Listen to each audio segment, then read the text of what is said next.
Kids room বা teenager room design সবসময় একটা খুবই চ্যালেঞ্জিং ওয়ার্ক, কেননা বাচ্চারা স্কুলের পরেই সব থেকে বেশি টাইমটা এই রুমেই স্পেন্ড করে। তাদের পড়াশোনা, খেলাধুলা, নানান ধরনের ক্রাফটিং, ড্রয়িং, মিউজিক বা ডান্স প্র্যাকটিস সব কিছু তাদের একটা ঘরে।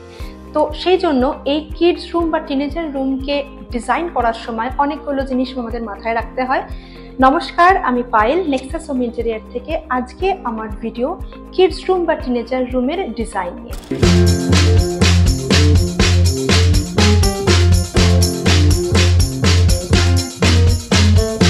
যেরকম সমস্ত রুমে ফল সিলিং, বেড, ওয়ার্ড্রব, স্টাডি এই পার্টগুলো থাকে, তেমনই কিন্তু একটা কিড রুমেও সেই পার্টগুলো থাকে এবং সেটাকে ডিজাইন করার সময় পরপর কতগুলো জিনিস আমাদেরকে মাথায় রাখতে হয়। ফার্স্ট আমি ফল সিলিং দিয়ে স্টার্ট করছি।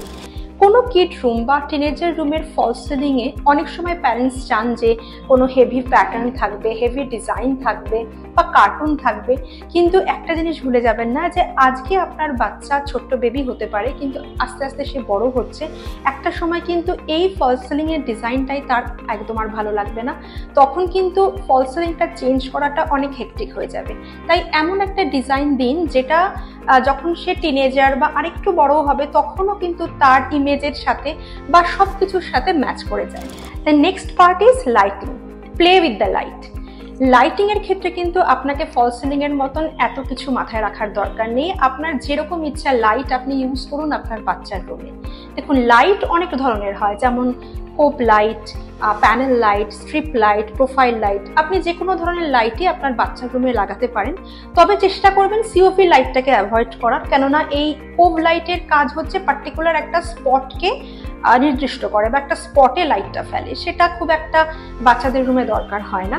আদারওয়াইজ আপনার ফল সিলিংয়ে আপনি panel light, profile, colourful strip light দিয়ে ডিজাইন করুন। যদি আপনার বাচ্চা মেয়ে হয় তাহলে পরে পিঙ্কের শেড রাখতে পারেন, ছেলে হলে ব্লুয়ের শেড রাখতে পারেন, এবং সম্পূর্ণটাই কালারটা আপনার উপর ডিপেন্ড করে।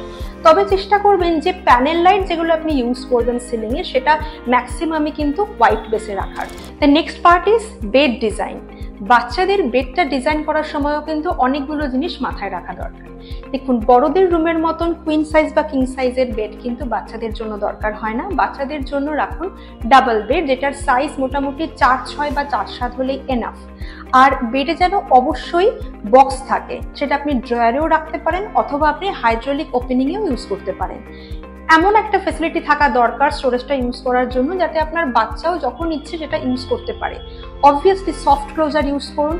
আর হ্যাঁ, একদম ভুলবেন না বাচ্চাদের বেডের কর্নারগুলোকে রাউন্ড করে দেওয়ার জন্য, কেননা কর্নারটা যদি শার্প থাকে তাহলে কিন্তু বাচ্চাদের অনেক বেশি ইনজিওর হওয়ার চান্স থাকে। And the next thing is বেডের প্যাডিং বা বেড হেডরেস্ট ডিজাইন করা। অবশ্যই অনেক সুন্দর সুন্দর ডিজাইন দিয়ে আপনি আপনার বাচ্চার বেডের হেডরেস্ট এবং সাইডটা প্যাডিং করতে পারেন। প্রচুর ডিজাইন এখন মার্কেটে অ্যাভেলেবেল, আমাদের ভিডিওতেই অনেকগুলো ডিজাইন আপনারা দেখতে পাবেন।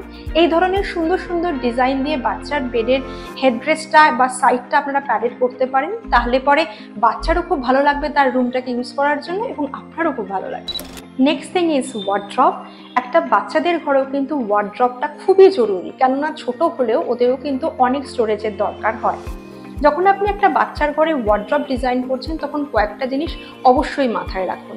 তার মধ্যে প্রথম হলো, চেষ্টা করুন বাচ্চার ঘরের ওয়ার্ড্রবের যেটা শাটার সেটা যেন কোনোভাবেই স্লাইডিং শাটার না হয়। যদি আপনি একটু স্পেস ম্যানেজ করতে পারেন তাহলে ট্রাই করুন নর্মাল পাল্লা ওয়ার্ড্রব করার জন্য, কেননা স্লাইডিং শাটার কিন্তু বাচ্চাদের ইউজ করার পক্ষে খুবই অসুবিধের এবং ওদের অনেক ধরনের প্রবলেম ফেস করতে হতে পারে শাটারটা ইউজ করতে। সেই জন্য নর্মাল পাল্লা ওয়ার্ড্রবই ইউজ করুন। সেকেন্ডলি, আমি এর আগেও বলেছি, বাচ্চাদের ঘরের যা কিছু আসবাব, যা কিছু ফার্নিচার, সেখানে অলওয়েজ ট্রাই করুন সফট এনক্লোজার ইউজ করার জন্য, যাতে ওদের কাছে ইউজ করাটা, অ্যাক্সেস করাটা অনেক বেশি ইজি হয়ে যায়। এরপরে যেটাতে আসছে সেটা হলো স্টাডি টেবিল। একটা বাচ্চার ঘরে স্টাডি টেবিলের তো খুব ইম্পর্ট্যান্ট একটা রোল আছে, কিন্তু এই স্টাডি টেবিলটা যখন আপনি ডেকোরেট করছেন তখন শুধুই মাত্র পারপাসফুল করবেন না, এটা যেন একটু প্লেফুলও হয় সেটার দিকেও কিন্তু নজর দেওয়া উচিত। অনেক প্যারেন্টস চান যে স্টাডি টেবিলের সাথে অনেক বেশি বুক স্টোরেজ রাখা উচিত, অবশ্যই রাখুন, কিন্তু তার সাথে কিছু ওপেন স্পেসও রাখুন, কিছু ওপেন শেলফস, যেখানে সে তার পছন্দ মতন জিনিস কিছু সেখানে রাখতে পারে, বা আপনিও আপনার বাচ্চার পছন্দসই কোনো জিনিস দিয়ে সেই জায়গাটা ডেকোরেট করতে পারেন। তাতে স্টাডি টেবিলটা শুধুমাত্র বাচ্চার কাছে মোনোটোনাস হয়ে যাবে না, ওটা তার কাছে প্লেফুলও হবে। Last but not the least is the wall colour or the painting. বাচ্চাদের রুম মানে কিন্তু অনেক ধরনের রং দিয়ে সাজিয়ে ফেলার একদমই জায়গা নয়, বরঞ্চ বাচ্চার ঘরের পেইন্ট ওয়াল কালার চয়েস করার সময় কিন্তু প্যারেন্টসকে আরও অনেক বেশি যত্নশীল হওয়া উচিত। কেননা এটা জানেন তো যে বাচ্চাদের মনোসংযোগ তৈরির জন্য কিন্তু ওয়াল কালার বা পেইন্টিং একটা খুব বড় ভূমিকা রাখে। সেই জন্য বাচ্চার ঘরের ওয়াল কালারটা চয়েস করুন একদম মাইল্ড শেডের কোনো কালার। আপনার পছন্দসই কোনো রং আপনি চুজ করতেই পারেন, কিন্তু শেড প্যালেটের একদম মাইল্ড যে কালারটা আছে সেই কালারটাকে চয়েস করুন বাচ্চার রুমের জন্য। Maybe peach, olive, light lemon, grey, এই ধরনের কালার দিয়ে কিন্তু আপনার বাচ্চার রুমটা, আপনার কিড রুমটাকে কিন্তু আপনি ডেকোরেট করার চেষ্টা করুন বা ওয়াল পেন্টিং করার চেষ্টা করুন।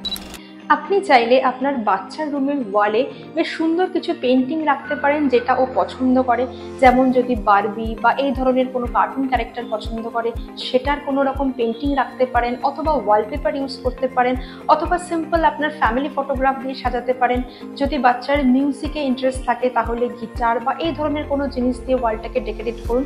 আজকের ভিডিওটা আপনাদের কেমন লেগেছে প্লিজ কমেন্ট বক্সে কমেন্ট করে জানান, আর এই ধরনের আরও কী কী ভিডিওস আপনারা দেখতে চাইছেন সেটাও জানাবেন।